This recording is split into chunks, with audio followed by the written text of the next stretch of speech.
வணக்கம். ஜவைஜட் from Javadupatti Pudur. Power writer அப்படிங்கிற YouTube channel மூலமாக உங்களை மீண்டும் சந்திப்பது ரொம்ப பக்கத்த மகிழ்ச்சி.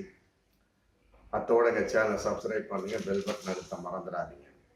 அத்தோட எல்லாத்துக்கும் ஷேர் பண்ணுங்க. ஹேமா கமிட்டியின் அறிக்கை இன்னைக்கு கேரள சினிமாவை அப்படியே ஒரு புரட்டி போச்சு. மலையாள நடிகர் சங்கமே ராஜினாமா செய்து விட்டாங்க. அந்த அளவுக்கு புகார் கொடுத்தா அப்புறம் விசாரிக்கணும் இல்லையா? அதனால எதுக்கு நம்ம தலைவராக இருந்துக்கிட்டு பொதுச் செயலாளராக இருந்துக்கிட்டு அப்படின்னு சொல்லிட்டு அவங்களே ராஜினாமா பண்ணிட்டாங்க. இன்னும் சொல்ல போனா அங்க இருக்கக்கூடிய உறுப்பினர்கள் மீது வழக்கு, அந்த மாதிரி குறிப்பிட்ட இந்த சங்கத்துல இருந்த செயலாளர்கள் மற்றபடி இருந்த உறுப்பினர்கள் அவங்க மேலேயே பல நடிகைகள் பாலியல் வன்புணர்வு வழக்கு, பாலியல் சீண்டல் வழக்கு, இந்த மாதிரி ஒரு சான்ஸ் தேட போயிருந்தானுங்க. இவர் பின்னாலே கட்டி பிடிச்சாரு, பாலியல் பலாத்காரம் செய்தார். அப்புறம் இன்னொரு நடிகை சொல்றாங்க, குறிப்பிட்ட பெயரை சொல்லி அவர் என்னை ரூம்ல கட்டி போட்டு மற்றபடி சித்திரவை செய்து என்னை அனுபவித்தார் அப்படிங்கிறாரு. இன்னொரு நடிகை சொல்றாங்க, பின்னாலே கட்டி பிடித்து என்னை முத்தமிட்டார். ஆமா, நான் குறிப்பிட்ட இடத்துல பிளாட் வாங்கியிருக்கேன், அங்க வா, அப்பதான் உனக்கு இடம். அதே நேரத்துல மலையாள நடிகர் சங்க உறுப்பினராகவும் உன்னை சேர்க்க முடியும் சொல்லி போட்டு மானசீகமா மறக்கினார். எனக்கு அது தேவையில்லை போட்டு நான் மெட்ராஸுக்கு வந்துட்டேன். இந்த மாதிரி பலவிதமான ஒரு குற்றச்சாட்டுகள், பலவிதமான நடிகைகளுடைய வாக்குமூலங்கள். இது இன்னைக்கு தமிழ் சினிமாவையும் பாதித்து கொண்டிருக்கிறது. தமிழ் சினிமாவையும் கொஞ்சம் லைட்டா மிரள வைத்து கொண்டிருக்கிறது அப்படிங்கிறது தான் ஒரு பகிரங்கமான ஒண்ணு. நடிகர் விஷால் சம்பந்தப்பட்ட வகையில இன்னைக்கு ஒரு புகார் ஸ்ரீ ரெட்டி அப்படிங்கிறவரு சொல்றார். அதாவது விஷாலும் பாலியல் வன்கொடுமை, பாலியல் பலாத்காரம் செய்தார் அப்படின்னு ஒரு ரிப்போர்ட் கொடுக்குறாரு.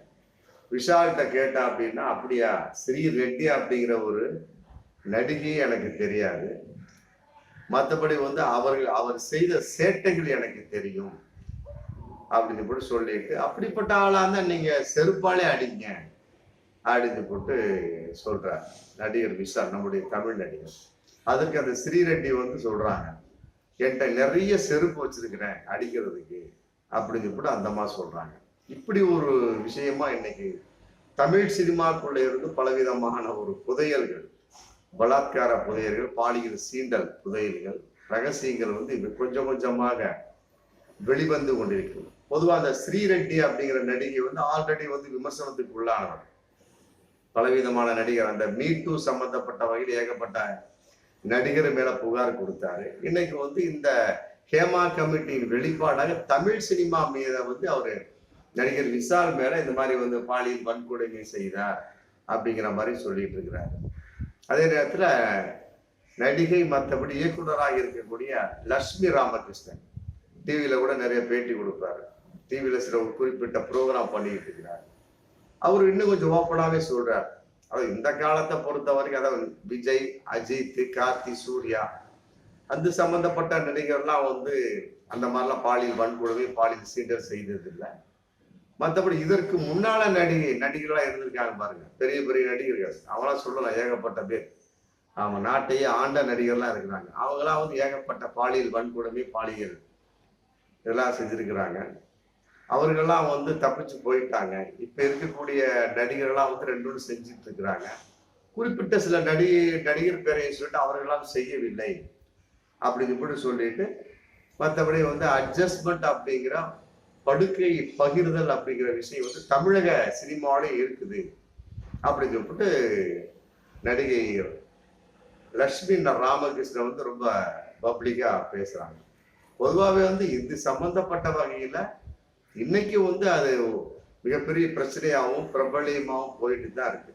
ஆமா, அதே நேரத்தில் இன்னொரு விஷயத்தை நம்ம பார்க்கக்கூடிய ஒரு சூழல், இப்படி சொல்லக்கூடிய நடிகைகள் எந்த அளவுக்கு அப்படின்னு பார்க்கக்கூடிய சமயத்துல ஒண்ணு அவங்க சான்ஸ் இல்லாத நடிகையா இருக்கிறாங்க. இன்னொருத்தவங்க எல்லாமே முடித்து விட்டு வாய்ப்பு இல்லாத ஒரு நடிகையா இருக்கிறாங்க, பழம்பெரும் நடிகையா இருக்கிறாங்க. அவங்ககிட்ட போய் கேட்டா அப்படின்னு வைங்களேன், இந்த மாதிரி நீங்க அட்ஜஸ்ட்மெண்ட் உங்களுக்கு செய்ய சொல்லி கேட்டாருங்களா, மறுபடியும் படுக்கையை நீங்கள் பகிர்ந்தீங்களா அப்படின்னு கேட்டா, ஐயோ நான்லாம் படுக்கலைங்க, நான்லாம் பகிர்ந்துக்கலைங்க, நான் 200 படத்துக்கு மேல நடிச்சிருக்கிறேன், 300 படத்துக்கு மேல நடிச்சிருக்கேன், எனக்கு அப்படிப்பட்ட விஷயமே இல்லை அப்படின்னு சொல்லிட்டு அப்பட்டமாக பொய் சொல்லக்கூடிய ஒரு விஷயம். காரணம் என்னன்னா வந்து இதுவரைக்கும் மக்கள் அவர் மேல ஒரு நம்பிக்கை வச்சு ஒரு அபிமானம் வச்சு அந்த படத்தை பார்த்துட்டு இருப்பாங்க. குறிப்பிட்ட பல நடிகை சொல்லிட்டு போலாம். இப்ப மீண்டும் இந்த மாதிரி சொல்லக்கூடிய சமயத்து அவர் மேல் இருக்கக்கூடிய ஒரு அபிமானம், ஒரு பெருமை, ஒரு மரியாதை கெட்டு போகும். அதனால என்ன பண்றாங்க, மூடி மறைச்சிடுறாங்க. இப்ப பப்ளிக்கா சொல்லக்கூடிய ஒரு நடிகையை பார்க்கக்கூடிய சமயத்துல பெரும்பாலும் என்ன பண்றாங்க, அவங்க எல்லாமே சான்ஸ் இல்லாத நடிகையா இருக்கிறாங்க. இன்னொருத்தவங்க மறைக்கக்கூடிய விஷயம் என்ன, மூன்றாவதா பார்க்கக்கூடிய சமயத்துல இப்ப நடிச்சிட்டு இருக்கிறாங்க. ஆமா, நடிச்சிட்டு இருக்கிறாங்க. அவங்கள போய் கேட்ட அப்படின்னா எல்லாம் அப்படிலாம் ஒண்ணு இல்லைங்க. ஏன்னா வந்து இருக்கிற பட வாய்ப்பு பிடிக்கிட்டு போயிடும். அந்த மாதிரி வந்து இந்த 3 விதமா நம்ம சொல்லலாம். அப்படி ஒரு விஷயமா வந்து இன்னைக்கு போயிட்டு இருந்தாலுமே கூட இன்னும் சில விஷயங்கள் வந்து முன்னுக்கு பின் முரணான கருத்துக்களாகவும் நடிகைகள் சொல்லி இருக்கிறார்கள் அப்படிங்கிற மாதிரி தான் ஹேமா கமிட்டியினுடைய ஒரு அறிக்கை போயிருக்கு. அதாவது அந்த கமிட்டியில வந்து சில பல நடிகைகள் வந்து தெளிவாக சொல்லவில்லை அப்படின்னு ஒரு தகவல் அதுல போயிட்டு இருக்கு. பாலியல் தொல்லைகள் ஆளானர்கள் அப்படிங்கிற மறைத்து விட்டார்கள்.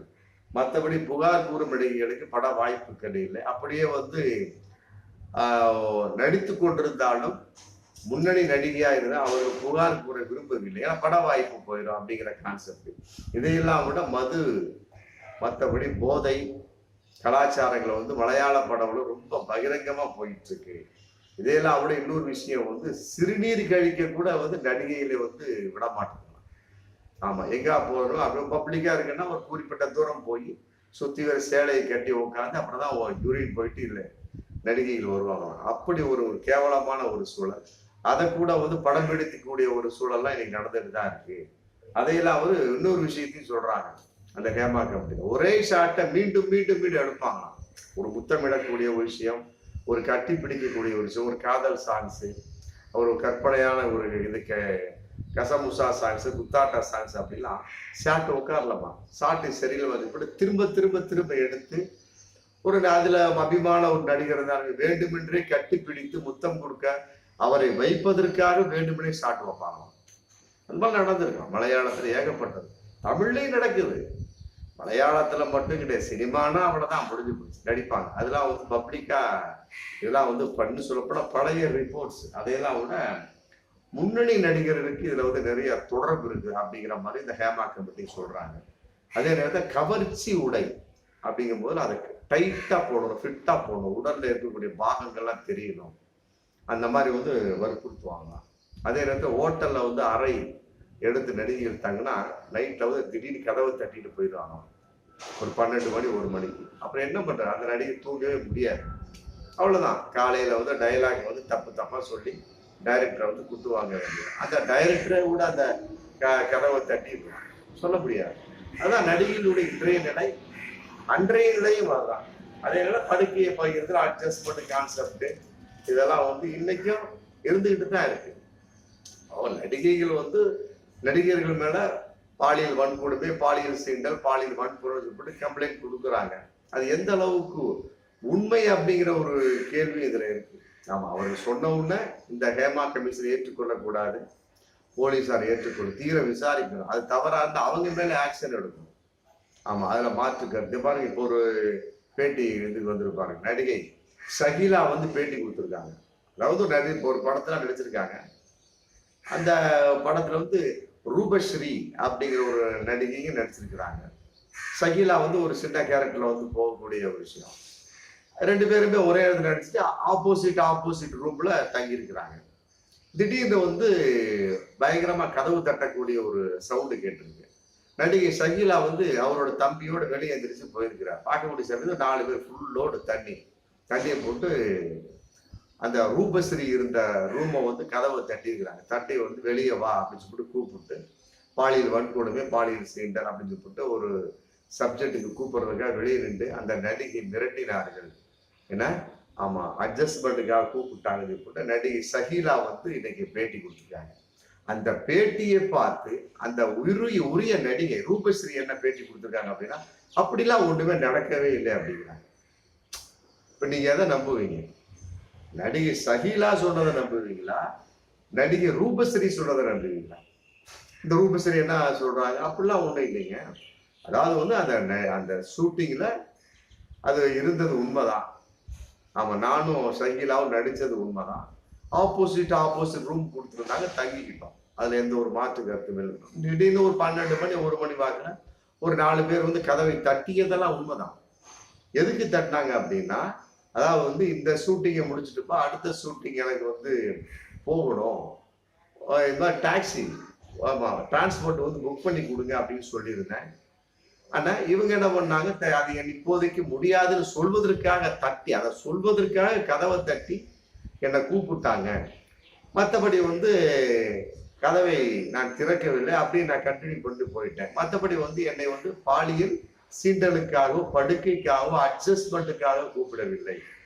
ஆமா, நடிகை ஷகீலா சொல்வதுல பாதி உண்மை இருக்கு, பாதி பொய் இருக்கு அப்படின்னு கூட அந்த ரூபஸ்ரீ இன்னைக்கு பேட்டி கொடுத்துட்டாங்க. கதவை தட்டுறது உண்மைதான், 4 பேர் தண்ணியை போட்டு தட்டுறது உண்மைதான். மற்றபடி வந்து அதுக்காக இல்லைங்க, டிரான்ஸ்போர்ட்டை புக் பண்ண சொல்லியிருந்தேன், அடுத்த ஷூட்டிங்காக போகணுப்பா அப்படின்னு போட்டு, அது எனக்கு இப்போ இப்போதைக்கு முடியாது சொல்லி சொல்றதுக்காக அவங்க கதவை தட்டினாங்க, வேற ஒண்ணும் கிடையாது. பாலியல் சீண்டலுக்காகவோ என்னை படுக்கைக்காகவும் அவங்க கூப்பிடவில்லை, தட்டவில்லை. நடிகை ஷகீலா சொல்வது தவறு இருக்குது, பொய் இருக்குது இப்ப ரூபஸ்ரீ சொல்றாங்க. இப்ப நடிகை ஷகீலா சொல்றது உண்மையா, ரூபஸ்ரீ சொல்வது உண்மையா? இப்படியும் பாருங்க, நடிகை ரூபஸ்ரீ வந்து வாய்ப்புக்காகவும் மறைத்து பேசுகிறாரா? இல்ல நடிகை ஷகீலா பத்தி எல்லாத்துக்கும் தெரியும், அவர் கவர்ச்சிகரமான ஒரு நடிகை. ஆமா, அவர் உண்மையே பொய் சொல்றாரா, அவர் உண்மையை சொல்றாரா? நடிகை ரூபஸ்ரீ பொய் சொல்றாரா, மறைத்து பேசுகிறாரா, பொய் சொல்றாரா? இந்த மாதிரி நிறைய விஷயம் இருக்கு. அதனால வந்து ஹேமா கமிட்டியை பொறுத்த வரைக்கும் இந்த வீடியோ மூலமா நான் சொல்லிக் கொள்வது, எத்தனை நடிகர் மேல எத்தனை நடிகர் புகார் சொன்னாலுமே சரி, அவையெல்லாம் எந்த அளவுக்கு உண்மை ரொம்ப கூர்ந்து கவனிக்கும். நீங்க பாட்டு ஆக்ஷன் எடுக்க கூடாது, தப்பு. ஜாமீனில் வெளிவர முறையா சட்டங்கள் அப்படின்னா இது எப்படி? 1900 எப்பயோ நடந்ததெல்லாம் 5 வருஷம் 8 வருஷத்துக்கு முன்னாடி நடந்ததெல்லாம் இன்னைக்கு சொல்லிட்டு உட்காந்து அந்த நேரத்தை இந்த நடிகை எங்கு சென்றார்கள் அப்படிங்கிற கேள்வி இருக்குல்ல. அன்னைக்கு எல்லாத்தையும் அட்ஜஸ்ட்மெண்ட் பண்ணிட்டு படுக்கையை பகுதிட்டு எல்லா வேலையும் முடிச்சுட்டு நடிச்சுட்டு பல கோடி சம்பாதிச்சுட்டு போயிட்டு இன்னைக்கு வாய்ப்பு இல்லாம இருக்கக்கூடிய சமயத்துல திடீர்னு அந்த நடிகர் மேல காழ்ப்புணர்ச்சி வெளிப்பாடா கூட ஒரு சொல்லலாம் இல்லையா? 2 படத்துல சான்ஸ் கொடுத்து கூட 3வது படம் இல்லை, இன்னொன்னு இவனை விடக்கூடாது போட்டு இந்த மாதிரி சான்ஸை கூட பயன்படுத்தலாம். பல பெண்கள் அப்படிதான் பயன்படுத்திட்டு இருக்காங்க, வரதட்சணை கொடுமை போக்சோ சட்டத்தை தவறா பயன்படுத்திட்டு இருக்காங்க. அது மாதிரி இன்னைக்கு வந்து நடிகைகள் வந்து இந்த மாதிரி ஹேமா கமிட்டியையும் மீட்டூவையும் ஃபர்ஸ்ட் அப்படித்தானே மீட்டூவை தவறா பயன்படுத்தினாங்க. ஆமா, அது ஒண்ணு மிகப்பெரிய ஒரு கம்ப்ளைண்ட் எல்லாம் போக முடியாது, சும்மா வந்து ஏதோ வாய்க்கோள் மாதிரி பேசிட்டு போயிடும். ஆனா இந்த ஹேமா கமிட்டி அப்படிங்கிற சட்டப்பூர்வமானது. அதனால வந்து ஹேமா கமிட்டியை பல நடிகைகள் பயன்படுத்தி விடாமல் இந்த கமிட்டி பார்த்து கொள்ள வேண்டும், போலீசாரும் பார்த்து கொள்ள வேண்டும். ஆமா, அதுதான் ரொம்ப பகிரங்கமானது. பல நடிகர்கள் வந்து எவ்வளவோ சான்ஸ் கொடுத்துருக்குறாங்க, சான்ஸ் கொடுக்காம இல்லாததுக்கு காரணம் அதுக்கு ஒரு காரணம் இருக்கும். அந்த கேரக்டருக்கு இந்த நடிகை பொருத்த மாட்டார்கள், இல்ல வேறு காரணம் இருக்கலாம், எத்தனையோ இருக்கலாம், சொல்லலாம், எப்படி அடுக்கிட்டே போலாம். எப்படியோ ஒண்ணு பழி வாங்கக்கூடிய ஒரு நோக்கத்தோடு இதான் சான்ஸ் சொல்லிவிட்டு ஹேமா கமிட்டிகள் வந்து பல நடிகர்களை வந்து ஜாமீனில் வெளிவர முடியாத ஒரு வழக்கு பதியக்கூடிய அளவு ஒரு வாக்குமூலத்தை கொடுத்து விடக்கூடாது. அதுல ஹேமா கமிட்டி ரொம்ப தீவிரமா இருக்கும். கடைசியில ஆதாரம் இருக்கான்னு வரும், அதுக்கெல்லாம் வந்து ஆதாரங்கள் கிடையாது. அன்னைக்கு சிசிடிவி கேமரா, மற்றபடி செல்போன்ல படம் ஒன்று கேமரா அதெல்லாம் ஒண்ணுமே கிடையாது. அதனால வந்து சொன்னாரு, அவர் இல்லைன்னு போயிடுவாரு, ஒப்புக்கொண்டால் ஆச்சு. மற்றபடி வந்து இல்லைங்கிற கான்செப்ட் நிறைய வாய்ப்பு இருக்கு. அதனால வந்து ஹேமா கமிட்டி இதை அலசி ஆராய்ந்து எந்தெந்த நடிகைகள் யார் மீது புகார் கொடுத்தாலுமே சரி, அந்த நடிகர்களுடைய பின்புலம் என்ன, அந்த நடிகர்களுடைய ஒரு முக்கியத்தனம் என்ன, அந்த நடிகை எந்த அளவுக்கு பிரபல்யமானவர்கள் அப்படிங்கெல்லாம் பார்த்து எடுங்க. இல்லாவிட்டால் நடிகைகள் ஆமா பொய் குற்றச்சாட்டு சொல்லி ஆமா அவர்கள் வந்து ஜெயித்து போய் விடுவார்கள் அப்படிங்கிறத பகிரங்கமான ஒன்று. பார்ப்போம் மீண்டும் அடுத்த வீடியோ. நன்றி.